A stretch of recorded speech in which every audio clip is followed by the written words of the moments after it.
अब देखिए हम लोग नेक्स्ट एक्सरसाइज का थ्योरी पढ़ रहे हैं 4.2 का। बहुत नहीं है, बस आसान है, बहुत है ना, 5 मिनट में कंप्लीट हो जाएगा ये। देखिएगा कैसे। अभी अभी आप लीनियर इक्वेशन के बारे में जाने थे, है ना, लीनियर इक्वेशन क्या होता है।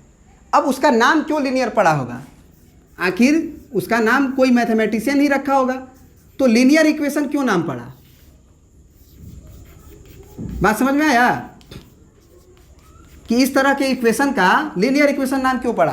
क्योंकि वो एक स्ट्रेट लाइन होता है। वो जब ग्राफिकली उसको देखा जाता है, आपको ग्राफ भी बनाने सिखाएंगे। अभी आप कोऑर्डिनेट ज्योमेट्री पढ़े तो ये एक्स था, ये वाई था, आपका ये ओरिजिन था। तो इसमें हम बताए थे कि ये एक स्ट्रेट लाइन है, तो स्ट्रेट लाइन तो आप ऐसे खींच ही सकते हैं, माने इसका इक्वेशन इसी तरह का होगा, कोई लाइन। तो अगर मान लो कोई लाइन होगा, एक है तो एक ही लाइन होगा, हम ऐसे समझाने के लिए दो लाइन बना दिए हैं, लेकिन लीनियर इक्वेशन का लाइन बस लाइन होता है। तो अगर ये लाइन है तो ज़रा बताओ कि किसी भी लाइन पे कितने पॉइंट होते हैं। एक गो, दो गो, तीन गो, चार गो, पाँच गो, छः गो, सात गो, आठ गो, 10 गो, बहुत सारा। कितने पॉइंट होते हैं एक लाइन पे?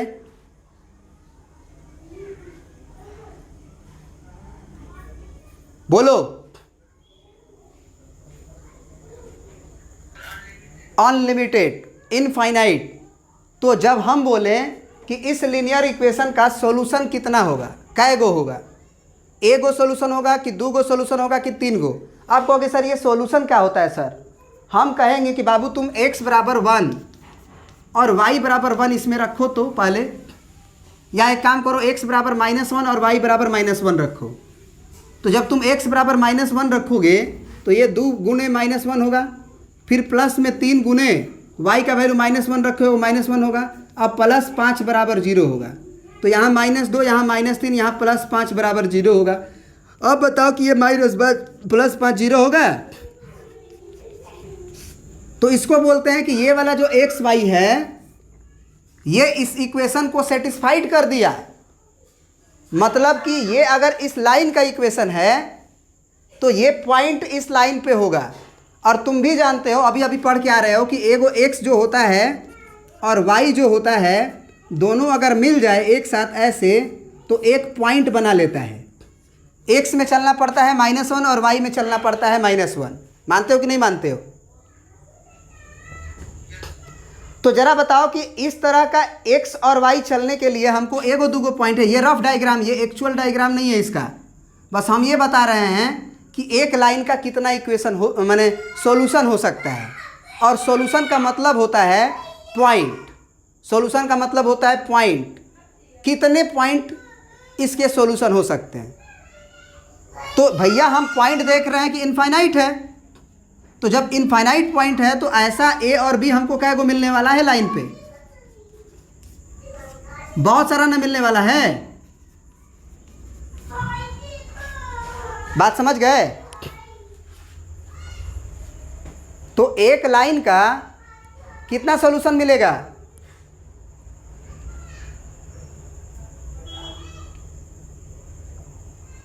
बोलो।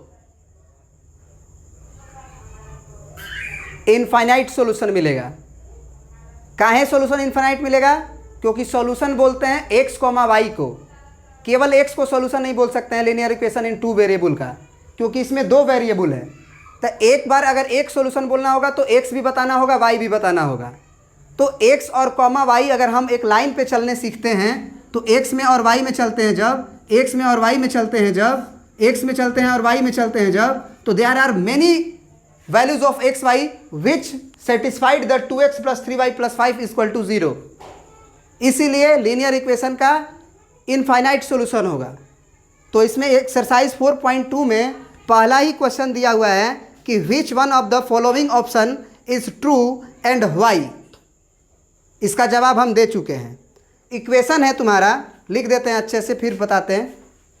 सामने है एक्सरसाइज 4.2 का पहला क्वेश्चन आपके सामने है। देखो कितनी आसानी से बना लोगे। कह रहा कि which one of the following option is true and y. क्वेश्चन है आपका y बराबर 3x + 5 हैज़। इस इक्वेशन का बोल रहा है कि इनमें से कौन सा ऑप्शन ट्रू है। पहला ऑप्शन है कि अ यूनिक सॉल्यूशन, दूसरा ऑप्शन है ओनली टू सॉल्यूशन, और तीसरा है इनफाइनाइटली मेनी सॉल्यूशन। अब एक लीनियर इक्वेशन है कि नहीं है?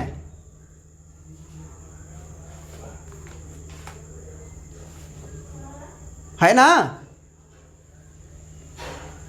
अब अगर ये लीनियर इक्वेशन है तो इसका क्या को सॉल्यूशन मिलेगा? Infinitely many solution. अब एक बच्चा बोला कि सर यूनिक सॉल्यूशन का मतलब क्या होता है? तो यूनिक सॉल्यूशन का मतलब होता है बाबू केवल एक सॉल्यूशन, मतलब ऐसा क्वेश्चन जिसमें मात्र एक ही सॉल्यूशन हो। जैसे ये क्वेश्चन है, मान लो X square plus Y square बराबर 0, X square plus Y square बराबर 0, इसका मात्र एक ही सॉल्यूशन है।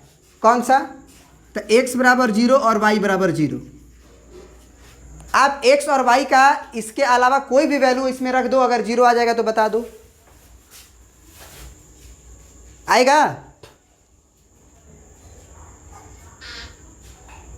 तो यूनिक सॉल्यूशन का मतलब होता है कि ऐसा इक्वेशन दिया रहे जिसका मात्र एक ही सॉल्यूशन हो, उसको यूनिक सॉल्यूशन कहते हैं। माने एक सॉल्यूशन को यूनिक सॉल्यूशन कहते हैं। तो यूनिक एक सॉल्यूशन तो होगा नहीं, क्योंकि अभी आपके सामने हम 4 सॉल्यूशन दिखा सकते हैं। कहोगे सर आप कैसे 4 सॉल्यूशन दिखा सकते हैं, ज़रा दिखाइए तो हम कहेंगे एक काम करो, एक्स बराबर 0 रखो, वाई का वैल्यू कितना आएगा? 0 रखते ही ये 0 में मिल जाएगा तो वाई 5 आएगा। तो एक सॉल्यूशन तुम्हारा ये हो गया। हम बोलेंगे कि x बराबर तुम 1 रखो, y क्या आएगा? 1 रखोगे तो 3 गुना 1 होगा ना। अब प्लस 5, तो y का वैल्यू क्या हुआ? 3 एकम 3 और 5 8 हो गया ना y का वैल्यू। बोलो। तो x बराबर 1 और y बराबर 8 इसमें डालोगे, सेटिस्फाइड होगा। x बराबर 3 रख दो, x बराबर 3 रख दो, y बराबर क्या मिलेगा? 3 3 9, 9 5 13। तो जरा सोचो कि इस तरह से तुम अपने मन से x का वैल्यू रख रहे हो तो उसके करस्पॉन्डिंग हर एक y एक देता जाएगा कि नहीं? ये फॉर्मूला 1 रखे, 2 रखे, 0 रखे, -1 रखोगे तो भी मिलेगा, -1.2 रखोगे तो भी y कुछ ना कुछ मिलेगा ही, और सब सेटिस्फाइड करेगा। आप x और y दोनों को एक साथ डाल के देखो, y का वैल्यू 5 डाल दिए, x का वैल्यू 0 डाल दिए, क्या ये सेटिस्फाइड किया? x का वैल्यू 1 डालो, अब y का वैल्यू 8 डालो, तो y की जगह पे 8 लिखो, x के जगह पे आप 1 रखो, मिला? तो इसीलिए लीनियर इक्वेशन का इनफाइनाइट सॉल्यूशन बोला गया है। बहुत अच्छे से समझा दिए तुमको, अब कोई दिक्कत होगा नहीं। अब ये तो तुम अच्छे से बात जानते हो। अगला क्वेश्चन में कि right the 4 solution for each of the following equation. तो अगला क्वेश्चन का थ्योरी यही हो गया तुम्हारा कि भैया एक ठो का वैल्यू रखते जाओ और दूसरा का वैल्यू निकालते जाओ। आपका 4 गो सॉल्यूशन का 10 गो सॉल्यूशन लिख सकते हो। इसका तो हम, ये एक सॉल्यूशन कहलाता है, ये 2 गो सॉल्यूशन, ये 3 गो सॉल्यूशन, मतलब टोटल 3 सॉल्यूशन कहलाएगा। ये मत कहना कि x का वैल्यू 0 एक सॉल्यूशन है, y का वैल्यू 5 एक सॉल्यूशन है ना। 2 गो सॉल्यूशन ये नहीं बोला जाएगा, क्योंकि दोनों वैल्यू को जब एक साथ प्लग इन करोगे तब इक्वेशन सेटिस्फाइड होगा। खाली x बराबर 0 रख दोगे तो ये y बराबर 5 हो जाएगा, y वेरिएबल रहेगा। तो x और y दोनों मिलके एक सॉल्यूशन देता है, x और y मिलके एक पॉइंट को जनरेट करता है, क्योंकि x में भी कुछ चलना होगा, y में भी कुछ चलना होगा। बात समझ गए? अब अगला क्वेश्चन देखते हैं। अब देखिए जरा, ये कह रहा है अगला क्वेश्चन कि right the 4 solution for each of the following equation. पहला इक्वेशन है, दूसरा इक्वेशन है, तीसरा इक्वेशन है। ये सारे इक्वेशन का आप 4 सॉल्यूशन लिखिए। तो 4 सॉल्यूशन का मतलब होता है कि 4x, y, x और y 4 ठो बताइए। एक गो x y बोलोगे तो वो सेटिस्फाइड करना चाहिए। तो वो लिखने का अच्छा तरीका है कि y बराबर चाहे x बराबर निकाल लो।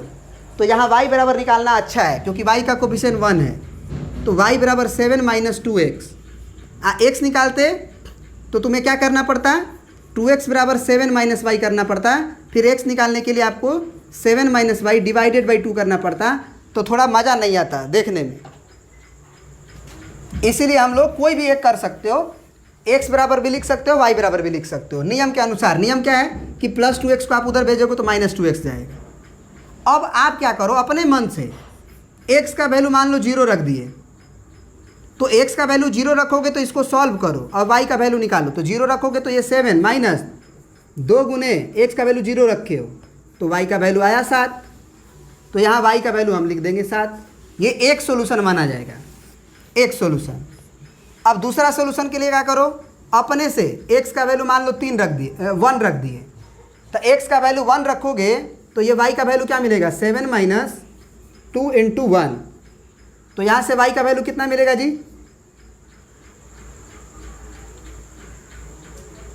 बोलो, 7 माइनस 2 5 मिलेगा। इसका मतलब ये हुआ कि ये एक सोल्यूशन दूसरा हुआ। अब 4 गो सोल्यूशन बताना है, तो तीसरा आप रख दो x बराबर क्या, 2 रख दो। तो x बराबर 2 रखोगे तो ये y मशीन है, 7 माइनस 2 गुने 2 लिखोगे x के जगह पे, तो ये 2 दूना 4 होगा, तो y बराबर 7 माइनस 4, यानी कि y का वैल्यू आपका आएगा 3। तो ये y का वैल्यू 3 हो गया। बात समझ में आ रही है। चौथा सॉल्यूशन, 4 गो सॉल्यूशन बताना था ना, x का वैल्यू 3 रख दो तो y का वैल्यू क्या मिल जाएगा तुम्हें, x का वैल्यू 3 रखोगे तो ये 7 माइनस 2 गुने 3, तो 3 दूना के 6, तो 7 माइनस 6, यानी कि y का वैल्यू हो गया 1। तो इसका मतलब ये चौथा पॉइंट हो गया।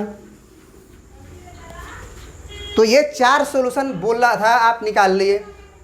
क्या ये 4 सॉल्यूशन आप अगले क्वेश्चन का भी निकाल सकते हो? हाँ, ये बुक के आंसर से डिफर कर सकता है, क्योंकि आप भी जानते हो और हम भी जानते हैं कि लीनियर इक्वेशन का इनफाइनाइट सॉल्यूशन होता है। अब आप कौन सा x रख के y निकाल रहे हो ये डिपेंड करता है आपके दिमाग पे, हर बच्चा के दिमाग पे। तो हर बच्चा का आंसर अलग आ सकता है, बुक के आंसर से नहीं मैच कर सकता है। लेकिन जो भी x और y लिखे होंगे वो x y इस इक्वेशन में डालने के बाद LHS और RHS बराबर आया होगा। आप रख के देख सकते हो, y का वैल्यू 7, x का वैल्यू 0, तो ये 0 में मिल गया तो 7 बराबर 7। फिर x का वैल्यू 2 और y का वैल्यू 3, तो यहाँ पे y का वैल्यू 3 रखो और x का वैल्यू 2 जब रखोगे तो 7 माइनस 2 दूना के 4, फिर से 3 आया। मतलब कोई भी x और y इसमें डालोगे उठा के वो सेटिस्फाइड करेगा। पहला क्वेश्चन समझ में आया? ऐसा हो ही नहीं सकता कि समझ में नहीं आया, है कि नहीं? बहुत आसान है चैप्टर ये वाला, एक दिन में तुम्हारा इसका राम नाम सत्य हो गया। इसमें भी आप y निकाल लो पहले, तो y बराबर क्या होगा, पाई x को उधर भेजना होगा, तो 9 माइनस पाई एक्स। x का वैल्यू सबसे पहले 0 रखो पहला सोल्यूशन के लिए, तो y का वैल्यू सॉल्व करके निकालो। 9 माइनस पाई गुने 0 है, तो पाई तो 0 में मिल जाएगा, तो y बराबर 9 होगा। तो एक सोल्यूशन ये माना जाएगा। दूसरा सोल्यूशन हम लिख रहे हैं, अपने से x बराबर 1 रख दो। पाई का वैल्यू गलती से भी 22/7 मत लिख देना, हम बार बार बोल रहे हैं, पाई का वैल्यू 22/7 नहीं होता है। ये हम इसके पिछले वीडियो में भी आपको समझाए हुए हैं। पाई का लगभग वैल्यू होता है 22/7। पाई एक इरेशनल नंबर होता है, जबकि 22/7 एक रेशनल नंबर होता है। आपको मालूम होगा पाई क्या होता है हमारा, क्यू बार मतलब इरेशनल नंबर, और क्यू मतलब रेशनल नंबर। 22/7 को बोलते हैं। तो जब वो लगभग बोलता है क्वेश्चन बनाने के लिए कि पाई का वैल्यू आप 22/7 ले लो, लेकिन वो ओरिजिनल नहीं होता है। अबाउट पाई करके बहुत बढ़िया से वीडियो बनाया है कि क्यों पाई इरेशनल नंबर होता है, बहुत अच्छे से समझाया, आप समझ सकते हो। तो पाई को पाई ही रहने दो, मतलब x बराबर 1 रखोगे तो y बराबर क्या करना होगा आपको, 9 माइनस पाई इंटू 1। तो यहाँ पे y का वैल्यू हो जाएगा 9 माइनस पाई। तो यहाँ से आप रख सकते हो y बराबर 9 माइनस पाई। यही आपका आंसर हो गया दूसरा। मतलब क्योंकि पाई का वैल्यू आप रख नहीं सकते हो, क्वेश्चन ने थोड़ी बोला है कि 22/7 ले लो। अगर बोलेगा तो लेते, नहीं बोला है नहीं लेंगे। बात समझ में आया कि नहीं आया? अब तीसरा मान लो सोल्यूशन है, तो x बराबर 2 रख लो। तो 2 रखोगे तो y का value pi into sorry 9 minus यहाँ रखना है ना, pi minus sorry 9 minus pi into 2, तो ये 2 पाई होगा, तो 9 माइनस 2 पाई है ना, ये हो गया सॉरी ये x का वैल्यू हुआ और y निकल के आया आपका 9 माइनस 2 पाई। तीसरा सोल्यूशन। चौथा सोल्यूशन भी लिख ही देते हैं। x बराबर मान लो 3 माने तो y बराबर क्या आ जाएगा तुम्हारा, 3 रखे हो तो 3 पाई, तो 9 माइनस 3 पाई। समझ गए ना, बोलो। अब चौथा वैल्यू मान लो, तीसरा वैल्यू देखते हैं। x बराबर 4y है, हमको 4 सोल्यूशन चाहिए, तो ये आपको कुछ करने का ज़रूरत नहीं है। y का वैल्यू अब रखो, x का मत रखो। y का वैल्यू मान लो 1 रखे तो x का वैल्यू क्या मिलेगा, 4 गुने 1, क्योंकि 4y है ना, तो x का वैल्यू 4 गुना y है, तो x का वैल्यू 4 हो जाएगा। अगर आप y का वैल्यू 0 रखते हो तो x का वैल्यू 4 गुना 0 होगा, तो ये भी तो 0 ही हो जाएगा। फिर आप x का वैल्यू अपने मन से मान लो 2 रख देते हो, x का वैल्यू मत रखो, हम बार बार बोल रहे हैं। वैसे x का भी वैल्यू रखोगे तो y का वैल्यू आएगा, चलो रख देते हैं, x का वैल्यू 2 रख देते हैं, तो x का वैल्यू जो 2 रखोगे तो 2 बराबर 4y होगा। अब 4 को इधर भेजना पड़ेगा आपको, तो 2/4 बराबर y होगा, तो ये कटेगा तो 2 एकम 2, 2 दूना 4, तो y का वैल्यू 2 मत लिख देना, y का वैल्यू क्या लिखोगे 1/2, क्योंकि ऊपर 1 है ना, तो इसीलिए हम बोल रहे हैं कि आप y का वैल्यू पहले रख लो। y का वैल्यू मान लो 2 रख दिए तो x का वैल्यू आ जाएगा 8। क्या ये बात समझ में आया? x और y दोनों मिलके एक सॉल्यूशन होता है, याद रखना। तो ये एक सॉल्यूशन है इसका, ये एक सॉल्यूशन है इसका, और ये एक सॉल्यूशन है इसका, और ये एक सॉल्यूशन है इसका। 4 सॉल्यूशन हो गया तुम्हारा। अब यहाँ देखो, अगला क्वेश्चन और भी आसान है। कह रहा है कि check which of the following are solutions of the equation x minus 2y equal to 4 and which are not. यानी कि ये जो वैल्यू दिया गया है इसका मैथमेटिकल मीनिंग आपको कोऑर्डिनेट ज्योमेट्री में ही हम बता चुके हैं कि 0,2 का मतलब होता है कि पहला एंट्री x होता है और दूसरा एंट्री आपका y होता है। मतलब x बराबर 0 और y बराबर 2, ये जो है इसका सॉल्यूशन है कि नहीं आप बता दो। फिर दूसरा क्वेश्चन में x बराबर 2 y बराबर 0 है, ये सॉल्यूशन है कि नहीं बता दो। क्योंकि आप जानते हो कि एक लीनियर इक्वेशन का इनफाइनाइट सॉल्यूशन हो सकता है। तो आपको करना क्या है कि ये x और y का वैल्यू डाल के देख लेना कि वो RHS जो है वो आ रहा है कि नहीं, 4 आ रहा है कि नहीं। तो जैसे मान लो हम पहले डाल रहे हैं x का वैल्यू 0 और y का वैल्यू 2, इसमें इक्वेशन है हमारा x माइनस 2y बराबर 4। x बराबर 0 डालेंगे माइनस 2 गुने y की जगह पे 2 डालेंगे बराबर 4, ये आपका -4 बराबर 4। क्या ये सही बात है? -4 4 के बराबर होता है? नहीं होता है। तो इसका मतलब ये सॉल्यूशन नहीं होगा, पहला नंबर सॉल्यूशन नहीं होगा। अब दूसरा में हमारा पहला एंट्री x होता है, दूसरा एंट्री y होता है। तो x बराबर 2 y बराबर 0, फिर आप इक्वेशन में रखो इसी में x बराबर 0 और y बराबर 0। दूसरा सॉरी x बराबर 2 रखना है आपको और y बराबर 0 रखना है। तो x बराबर 2 रखोगे तो 2 माइनस y बराबर 0, तो 2 गुने 0 बराबर 4। तो यहाँ आया 2 माइनस 0 बराबर 4, मतलब 2 बराबर 4। क्या ये सही है? 2 4 के बराबर होता है कि 2 2 के बराबर होता है और 4 4 के बराबर होता है? तो ये भी सेटिस्फाइड नहीं किया, मतलब ये भी सॉल्यूशन नहीं है। मतलब लिखेंगे this is not a solution. फिर ये 4,0 इसको देखते हैं। इक्वेशन है हमारा x माइनस 2y बराबर 4। x का वैल्यू इसमें 4 माना जाएगा, पहला एंट्री को x माना जाता है और दूसरा एंट्री को y माना जाता है। तो अब रखेंगे 4 माइनस 2 गुने y के जगह पे 0 बराबर 4। तो ये 4 माइनस 2 गुने 0 0 हो गया बराबर 4। तो ये 4 बराबर 4 ये सेटिस्फाइड कर गया, मतलब ये सॉल्यूशन होगा। बात समझ में आ रही है? अब आ जाते हैं हम लोग चौथा नंबर क्वेश्चन में। अब चौथा नंबर क्वेश्चन क्या कह रहा है कि x बराबर √2 और y बराबर 4√2 सॉल्यूशन है कि नहीं? आप डाल दो। x के जगह पे √2 माइनस 2 गुने y के जगह पे आप 4√2 डालोगे। अब ये आ गया √2 और माइनस 4 दूना के 8√2, तो 8 गो √2 में से एगो √2 ना घटेगा, तो ये माइनस का 7√2 बचेगा। क्या माइनस का 7√2 4 के बराबर होता है? नहीं होता है बराबर, मतलब ये भी सॉल्यूशन नहीं हुआ। मतलब इसका तीसरा केवल सॉल्यूशन होगा x बराबर 4 y बराबर 0 और बाकी नहीं होगा। एक लास्ट क्वेश्चन भी है, वो भी बना लेते हैं। अब देखिए, ये आपका लास्ट क्वेश्चन 4 नंबर है। कह रहा है कि find the value of k if x is equal to 2 and y is equal to 1 is the solution of equation 2x plus 3y बराबर k, है ना। बहुत आराम से पढ़ो। कह रहा है कि find the value of k, मतलब k का वैल्यू आप बताइए। अगर इफ मतलब अगर x बराबर 2 और y बराबर 1 इज अ सॉल्यूशन, एक सॉल्यूशन है इस इक्वेशन का। तो अगर इस इक्वेशन का सॉल्यूशन है तो इसको क्या करेगा, ये सेटिस्फाइड करेगा। इसको क्या करेगा, सेटिस्फाइड करेगा। तो सेटिस्फाइड करेगा, इसका मतलब x के जगह पे आप 2 और y के जगह पे आप 1 रख दो, तो आ जाना चाहिए k। तो पुट x बराबर 2 एंड y बराबर 1, तो पुट कर दो। यहाँ पे कितना हो जाएगा, 2 इंटू एक्स के जगह पे 2 प्लस 3 इंटू वाई के जगह पे 1 बराबर k। तो यहाँ हो गया 2 दूना के 4 प्लस 3 एकम 3 बराबर k। तो यहाँ से k का वैल्यू आ गया 7, है ना, क्योंकि 4 3 7 हुआ।